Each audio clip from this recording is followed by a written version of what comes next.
Righteous Felon Craft Jerky is the official jerky of BellyUpSports. For over a decade, Righteous Felon Craft Jerky has led the American meat snack revolution by concocting delicious, adventurous, U.S.-sourced jerky recipes for uncompromising carnivores across the country. With 15 different flavors to choose from, Righteous Felon has all jerky lovers covered, and by using promo code BELLYUP, you will get 15% off your purchase at RighteousFelon.com. Do your taste buds a favor today and rip into a bag of Righteous Felon jerky. The Champions League final, Real Madrid defeats Borussia Dortmund 2-0. I actually predicted this final score when I previewed the Champions League final, so hats off to me on that one. This was a final where I, like kind of how I mentioned earlier in the episode, that I was a little conflicted. Obviously, I'm a Madridista, and I'm going to be rooting for Real Madrid too. And obviously, some people got mad at me when I remember the Man City matchup when I did the little clip on that. Everyone gets mad at me. I'm damned if I do, damned if I don't. But I mean, you're a Madrid fan. Did you expect anything less? I get it. I get why you guys don't like Madridistas. Like, I really do. I know I'm not one of them.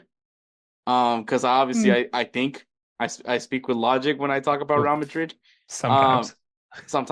But there is, I know when you guys talk about like arrogant Real Madrid fans, I've dealt with plenty of them, and I was just like, I see it. Okay. I definitely see it.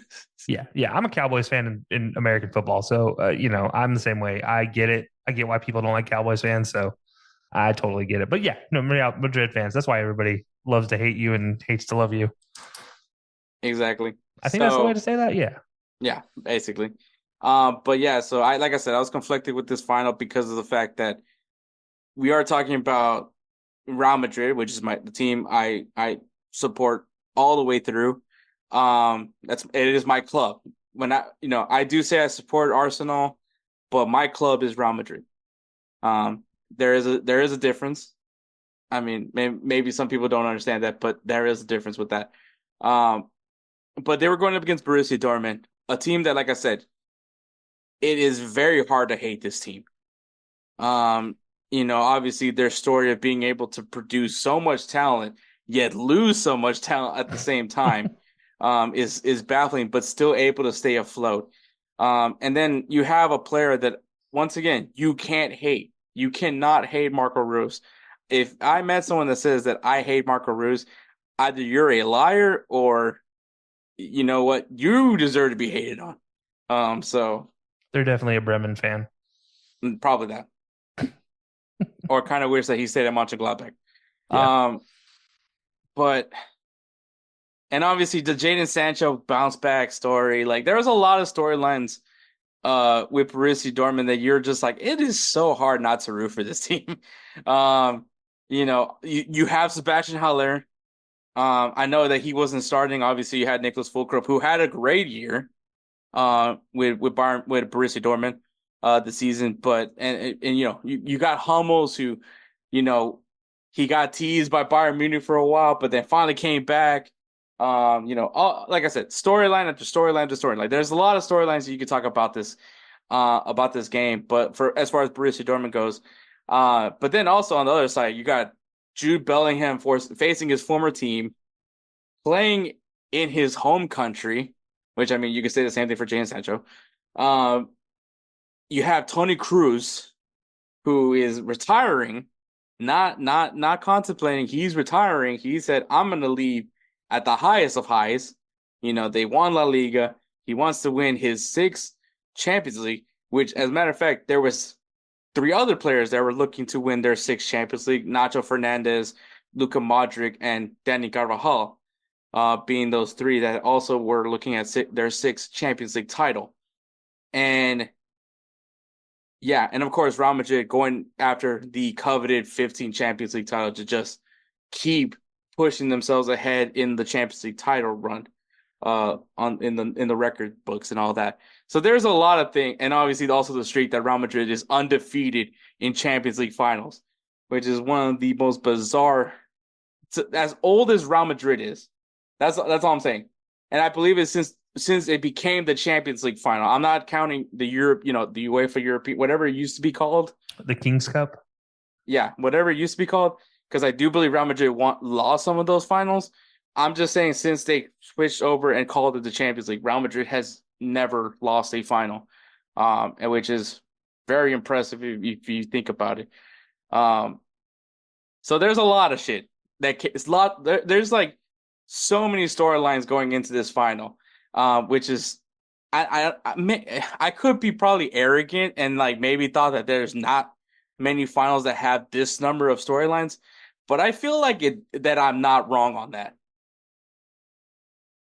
No, I think you're spot on. This was a chock full of storylines, and while you took the Tony Cruz line for the 6 championships, I want to talk about the Danny Carvajal line here for a second because you missed this one. He tied the Enzo. I can't think of his first name. For the most amount of Champions League wins while starting every Champions League match, which was also 6. So that part is also so now there's 5 players when there was just one. There are now 5 players who have won 6 titles, and Carvajal and Enzo now become the only 2 to have started all 6 while winning it. So yeah, there's storylines upon storylines upon storylines upon storylines. You know, Carlo Ancelotti's first return back to England to play in a final since he was with Everton, which that failed experiment. So you know, obviously he has some haters in England, and there's a Still lot. one of the weirdest like jobs to have ever accepted. But all right, yeah. So the top to bottom, there were storylines literally everywhere.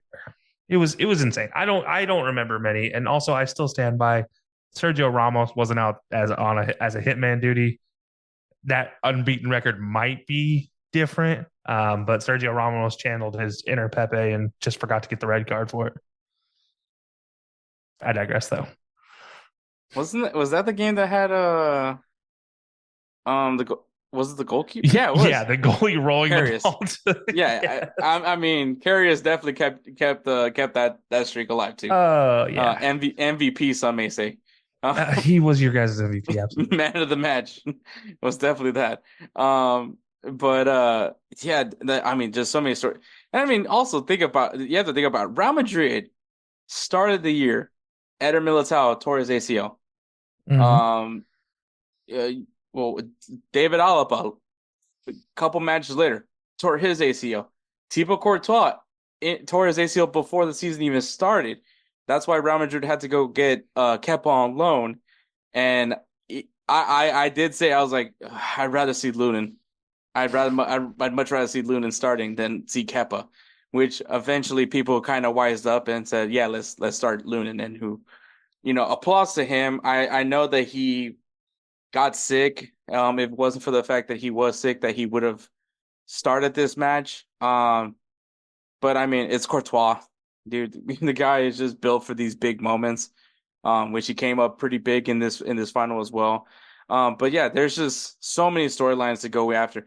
I mean, Dortmund, who would have thought the team that was doing so poorly in the Bundesliga wins the group of death, and just besides PSV, goes on a straight gauntlet to make it to the final, including a Diego Simeone-led Atletico Madrid going up against PSG. I'm missing one more team. I just don't remember what was the other team. No wait, PSV. Lazio? Was it Lazio? Oh no, for the round of 16. Nope. Hang on. PSV, Atletico Madrid. Oh yeah, no, yeah, that's right. Yeah, that'd been And then PSG. Yep. So they legitimately went through a gauntlet, and to come back, and each one had like a big, but obviously besides PSV, had some sort of tough competition ahead of them, some big star that they had to go up against, and then they had to go up against Real Madrid, who is just when you think of Champions League, you think of Real Madrid. So a lot of it was going against them, I would honestly say. But getting into the statistics of this match, Real Madrid had 57% of the possession. So that tells you how, even though Real Madrid did have possession in the match, it was very much contested. Both teams had 13 shots. And Real Madrid edged Borussia Dortmund, 6 shots to 4 on target. And obviously the winner came off of Danny Carvajal in the 74th minute off of a header. And Vinicius Jr. goes ahead and puts a dagger on the 83rd minute. And that's how Real Madrid won their 15th Champions League title. How Toni Kroos ends his career with his 6th Champions League title. His first Champions League title being in 2013 versus Borussia Dortmund in Wembley Stadium. Yeah, first of all, I have a fight to pick with the statistics people. Can we please change shots that hit off posts to be on target? Because it does hit the target. It does. It hit the target. No keeper's just letting that go by. It hit the target. It happened. Can we please call those shots on target so at least their 4 shots on target looks a little better with 5, considering one of them should be an expected goal and it wasn't.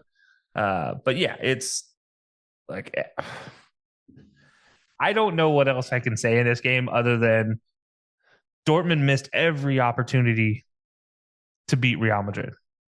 Yeah. They missed every opportunity. And Real Madrid does what Real Madrid does, which is weather the storm. And then when you least expect them to break through, they break through. And you started to see Vinny get involved a little more in that second half and get involved attacking. I mean, his one touch, like after bringing the ball down on a long cross-field ball from Carvajal, he would bring the ball down and immediately attack the left back every single time. I don't even know who the left back was there anymore. I think it was Motland or something like that. But that guy was left in absolute purgatory every single time Vinny attacked him. And Vinny knew if he can get past him, all he has is Mats Hummels and one-on-one, I'm sorry, Hummels, 9 times out of 10, you're going to lose. Obviously, we saw him have a big tackle in the first half, and it was almost like that was the moment that Vinny was like, all right, I guess it's time to play now. And the game flipped on its head, and you saw what Real Madrid could really do. And, I jokingly said Danny Carvajal was the shortest person to ever score a header. Obviously, Leo Messi has still scored a header in a Champions League game, so he gets that nod still. But Danny Carvajal, how do you leave this guy unmarked on the front post, considering he has been attacking and destroying your team all game to the point where they were pushing Rodrigo to the other side of the field away from Carvajal just to give Carvajal more of an opportunity to attack down the right wing? Like, how is that the guy you leave open? I'll never understand, but it is what it is. And he got open. He scored the goal that matters. And then Vinny with the second was just, that was an absolutely impressive goal. Vinny's goal was just magical, to the point where you're just left in awe of, like you mentioned earlier in the show, him potentially being a Ballon d'Or winner here. Should be have that conversation at the very least. Should at least be in the top 4. Should probably be in the top 2, and he shouldn't be number 2. And it's one of those situations where you just see how impressive he's been all season. When, as you mentioned, they started this season with not knowing who the striker was, and to the point where Carlo Ancelotti straight up said, I don't know, we'll figure it out. And then, I mean, ESPN didn't even know who was the striker. I know that we saw mostly, at least they labeled it the 4-4-2 diamond. At least that's what we saw. But then it literally looked like a 4-3-3 formation, and Bellingham was playing the striker role. It really ends up being that way. And then on defense, when they lost the ball, he'd play left mid. It's one of those situations where that team is so dynamic, moving. And I talked about this earlier, just how fluid they are offensively. It's what they wanted to be when they brought in Ronaldo, Kaká, and Ozil at the same time, but they couldn't be the same. That fluidity didn't really work as well. What they have up front with those front 3, and then imagine what they're going to bring next year when you add Mbappe into this. Those front 3 are just so fluid and dynamic in their ability. Bellingham has a great judge of pace as far as how the game should flow. And so he knows when to be that late runner into the box, when to be the first runner into the box, when to run off the striker, especially Vinny. Him and Vinny have a great connection, and Vinny's just always attacking all the time. Sadly, Rodrigo wasn't really involved in this game as much as he could have been. And it's not because he didn't get the opportunity, he was playing bad or anything. It was just he didn't need to be great because you had Carvajal out here just torching down the sideline every single opportunity. It was honestly, this might be the most effective I've ever seen Carvajal attacking in his entire career. And Yeah. that's saying something because he's really been a good attacker at times. But I think this has been like his standout performance. Definitely. I definitely agree with that. And you mentioned the what Real Madrid has built. Because if you just thinking about what this Real Madrid team is going to look like, at least for next year, you have Vinicius Jr., who they signed when he was 16 years old. Rodrigo, another player that they signed at a very young age. Valverde, no one knew who the fuck this kid was. I love Valverde. Plays in the Paraguayan league, also my adopted son. Is going to be the new number 8 for Real Madrid. Toni Kroos has donned him the next number 8 for Real Madrid. So very proud of my adopted son. Also very proud of my other adopted son, Rodrigo. But he goes these are three guys that aren't big marquee signings. Like these guys, I mean, there was hype behind Vinicius Jr. Rodrigo, there was some excitement. Some people were familiar, especially if you know Brazilian football. If you told me you watch Penarol in the Uruguayan League, I'm gonna just say you're a liar because where's that channel? Because I have no idea where that channel's at. Where's the 3 a.m. replay on BN Sports? I missed that one as well. But these were guys that were not even we didn't even know if they were going to be good. Some people were scared that Vinicius Jr. was just going to be another Odegaard, which I mean that also aged poorly because now look where Odegaard's at now. But pump those brakes, guys. But there was the concerns like, I don't know, we don't really hit really well with these young players. But all three of them came from just development. These guys were developed to where they are now with Real Madrid. And I mean, Luka Modric, a signing that many thought was the dumbest signing in Real Madrid's history. And look where he's at now. Toni Kroos, I will say, I did criticize the signing of Toni Kroos, not because it was Toni Kroos. I know Toni Kroos is a very quality player. I criticized it because I was going to lose Xabi Alonso. And I was a real big Xabi Alonso fan with Real Madrid. When he was and also with Liverpool when he was with Liverpool as well. We're all big Xabi Alonso fans in this situation. So yeah, so like it also, if anything from that 2014 World Cup, if there was anyone that I thought Real Madrid was stupid for signing was James Rodriguez, because he literally was just someone that benefited from having a good World Cup, because let's be honest, he didn't really do much after that, but. Internationally, he's done fairly well. I'm just me being a little bit of a hater of him. But yeah, so Real Madrid, most of these guys, and now they're adding, the big signings, right? Going getting Mbappe, getting Jude Bellingham. Endrick is coming next year. I forgot Endrick. Yeah, young up and coming player. Another Brazilian to add to their mix of Brazilians up front. Honestly, this team doesn't even have many Spanish players on the starting lineup. This is like Real Madrid benefits no one in the Spanish team. It's wild. If anything, they support France and Brazil.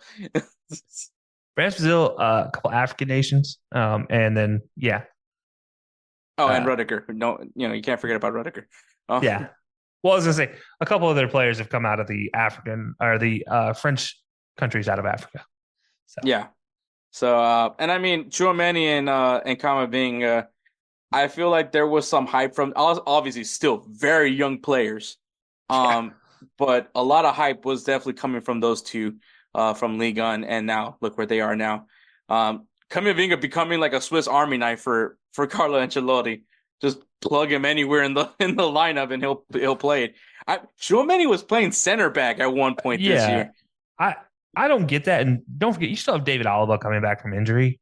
Like, there's a lot of impressive players that are still there that you don't have to worry about leaving. Obviously, with Toni Kroos leaving, I think the average age of this team drops by a good 10 years. At least the starting lineup next year will drop by a good 10 years of average age.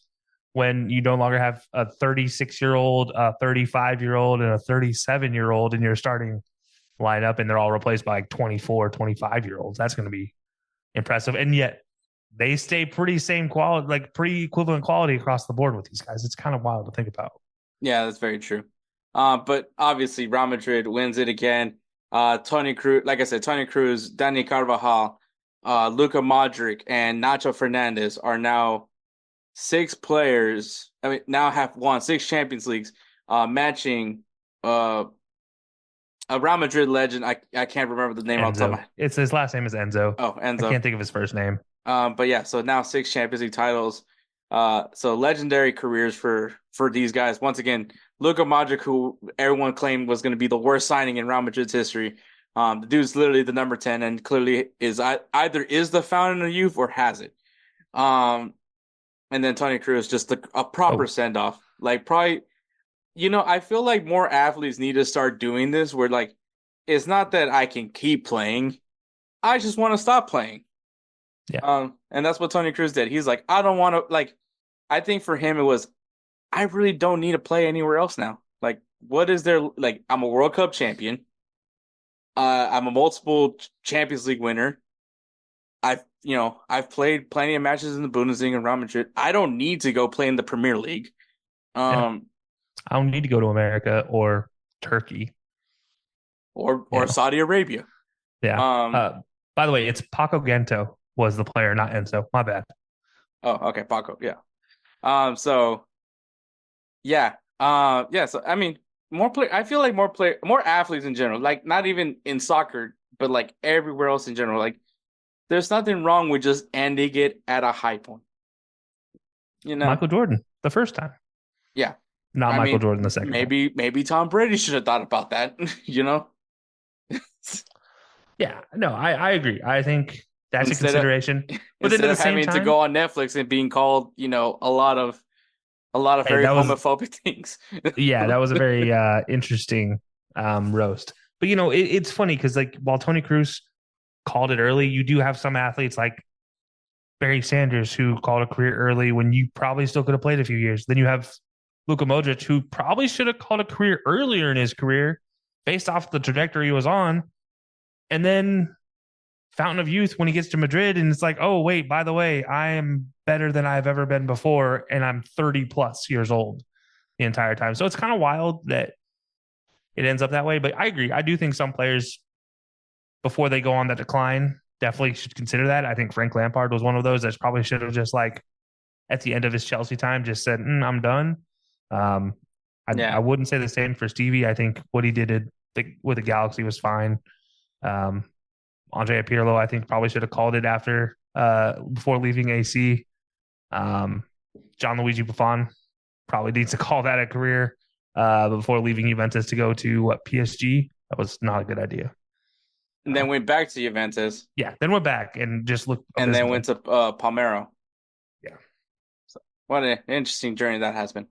I would have liked to. I do like to see players just kind of go out when it's their time. Obviously, just call it a career. I mean, at this point right now, Tony Cruz has nothing left to prove in his career, and I mean, I will miss the old man yells at cloud moments that he provided. But he is such a quality player. Like, I mean, free kicks automatic, corners automatic, just like the true definition of what a number 8's supposed to look like. It was Tony Cruz, like just knowing where everyone needed to be, knowing how to put the right ball in the right spot for the player that needed. Him and Vinicius, bro, they connected so well. He's the last of a dying breed, I think, of midfielders. I mean, Thiago is probably definitely the other resemblance of that. It's just guys that just know where to put the ball at it. Very, very few know how to do it as well as those guys. I mean, Phil Foden, I do say will probably be that next kind of midfielder when he gets to play midfield. Whenever that happens. Pedri has the potential of that. But I mean, it's just if you want to figure out how to be a solid midfielder, go watch Tony Cruz highlights. Just learn from that guy because that guy knows how to do it. Don't look at his X account because I will say it was kind of hilarious to him post, oh, look, I'm relevant. At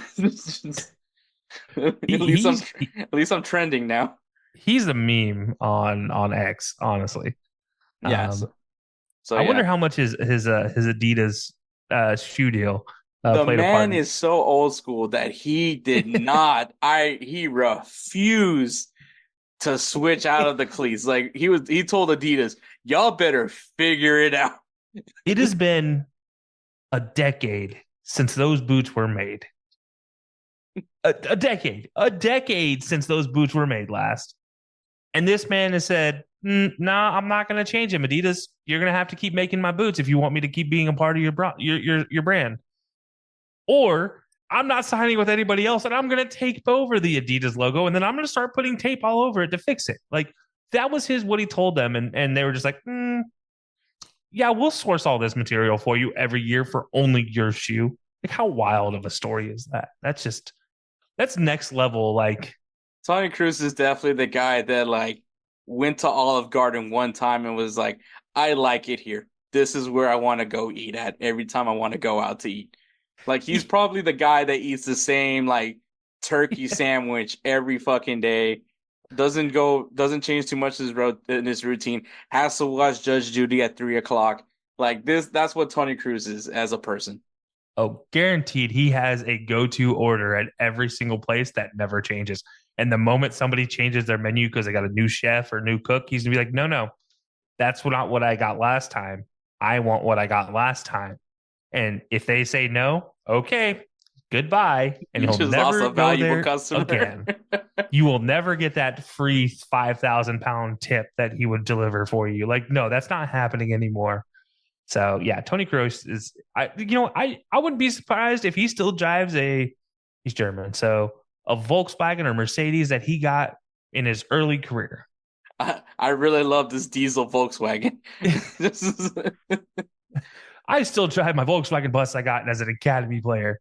No, you shouldn't drive that anymore. yeah, Tony Cruz, man. That's what he's gonna do after his career, bro. I would honestly say I don't think he's ever coming back to the game. No. I don't think he's gonna. I don't think he's gonna go the managerial route, even though he has probably an amazing ball knowledge. I don't think that's maybe front office. If anything else, but I think like him and Messi are probably the two guys where I'm like, when they're done with the game, they are just going to just maybe make an appearance here and there, and we're just like, oh wow, he grew a beard, kind of Yeah. thing. Like nothing like I just don't see Tony Cruz wanting to coach or anything. He'd probably just be a family guy. I mean, I don't think there's a rush for him as far as funding goes. I'm sure he's very smart with his finances. Yeah. So I mean, I wouldn't be surprised to see him do like private workouts with guys that he's played with, like young guys. I could see like a young, talented German player coming up and a German coach reaching out to him who probably would have played with Tony Kroos at some point in time and said, "Hey, can you just teach him a little bit of what you do?" And they'd be like, "Oh, yeah, sure. Just I'll fly him on down to my house and we'll get him taken care of." Like I think he'd be that type of guy, but I don't think he's going to go out of his way to like host a bunch of camps to do all that extra stuff. I think anything he does, we'll not hear about it until some player talks about how he got helped by him in the offseason, and that's what helped change his game. Or he had a phone call with him randomly because I was really concerned I was doing this, and then I called him and he was like, "Oh yeah, do this, that." Like I think that's what it'll be. He'll be like a mentor, but not really a coach per se. yeah. But obviously, congratulations, Real Madrid. But kind of looking on the other side, man, Borussia Dortmund took him 11 years to come back to the final. Are we expecting that to be the same case, or is there something that Dortmund can do to at least stay competitive? I mean, probably trying to retain Jadon Sancho might be the first step, because he definitely. I don't think he ever wants to go back to Manchester United.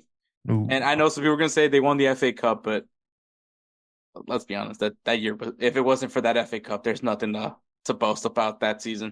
That is your Super Cup equivalent. At least in their context. Yeah. I mean, for Dortmund, I don't know if there's a lot you could do to get back to this position. You kind of captured lightning in a bottle here. Just based off of your entire run.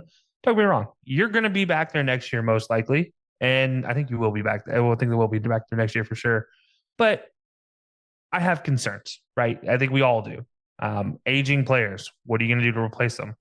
And then on top of that, you're going to lose some guys. I don't think there's any doubt that maybe Adeyemi gets an offer this offseason to go somewhere. I think Nicholas Fulkrug, does he sit around for another year there? Can you hold on to Jaden Sancho? I don't know if that's possible. You mentioned Haller. You mentioned there's also their right back whose name I still cannot remember. I think Nicholas Sule is still there. Does he end up moving on? Like, there's a lot of different options, but if they can keep it together, add in the right pieces, not lose their head coach, I think that plays a lot into it. But they also have to figure out what they're doing in the domestic situation, because now that you had Bayern upset this year and finished third, Bayern's coming back next year with a vengeance. So you have to do the same because you're Dortmund. You are number 2 in the Bundesliga. You've always been number 2. You need to figure out a way to become 1B in that option and not just 2. Mm-hmm. And I think that's maybe the priority they need to take. As much as I would love to see him back in the Champions League final next year, I think they need to be concerned with the domestic league first, because right now you're falling too far behind there to continue worrying about Champions League long term. And I think that's, for me, they always talk about coaches needing to maintain a balance between European focus versus domestic league focus. And some of the best coaches can do it. I think there's a situation where you just need to put focus on one. You should not put focus on both. And I think the best opportunity for them is to focus domestically. Despite all the funds that come with the big European knockout stage round, if you win a title in Germany, you keep German players at your team and you don't lose them to Munich no matter what. If you win a Champions League, you lose half your team to Bayern. No, you're right. And that's tough. I mean, their manager, a lot of criticism was being thrown at it to him. Not being able to handle Gio Reyna, a player that hopefully is coming back to Borussia Dortmund after a terrible failed experiment at Nottingham Forest. Awful. But, their manager, Testic, I think his name is. Yeah. I would say if it wasn't for this run in the Champions League, would he have kept his job? Because the only reason why they're in Champions League right now is because Bundesliga was granted an additional Champions League spot. And it was only because the semifinalists, Bayern Munich was automatically in the Champions League. PSG was already going to be in the Champions League. I mean, Real Madrid automatically in the Champions League. So technically the Champions League winner was going to be in the Champions League anyways. And Borussia Dortmund was the only team that was not in a secure Champions League position.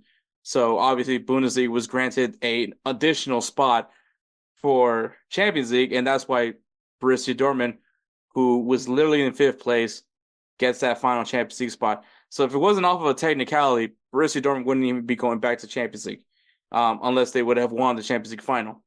And I mean, like I said, Testic, there was a lot of criticism coming from him this season.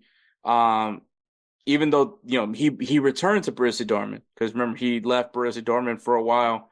I believe Rose was the one that took over from Mönchengladbach, and then, Testic took over the club again. But, and I mean, you can look at that Champions League final. I feel like the Adeyemi substitution was not the right decision when he subbed him out and I get it, to bring in Marco Reus. But I feel like there was probably another person to swap out, maybe take Julian Brent out of the match. I felt like he wasn't really much of a factor in the Champions League final. Not in the second half, for sure. Yeah, especially in the second half. But Adeyemi, who I felt was the biggest X factor for Borussia Dortmund, who was the one that was able to get these runs going. I mean, if it wasn't for just, I guess, like a poor second chance, another opportunity that Borussia Dortmund could have scored a goal on in the first half with that Fulkrug second chancer that he got from Adeyemi's shot. But I don't know. I felt like it was wrong that Adeyemi was taken out of the game. I understand, for the fact is Marco Reus, you wanted to come out and play his final match, but I just don't think Adeyemi should have been taken out. I think he still had a lot left in the tank. Yeah, I think it takes a lot, right, for a coach to not make a change when you're losing. Like it takes a lot for a coach to be like, I'm not going to go with that plan change. And I don't think Terzic is at that point. Obviously, the guy knows the players at Dortmund, especially. He was there in their youth setup under Klopp. He was interim in 2001. Probably should have been there as a head coach in 21 to 22, but he just instead was a technical director. So be it. He knows these players. He knows all of them very well.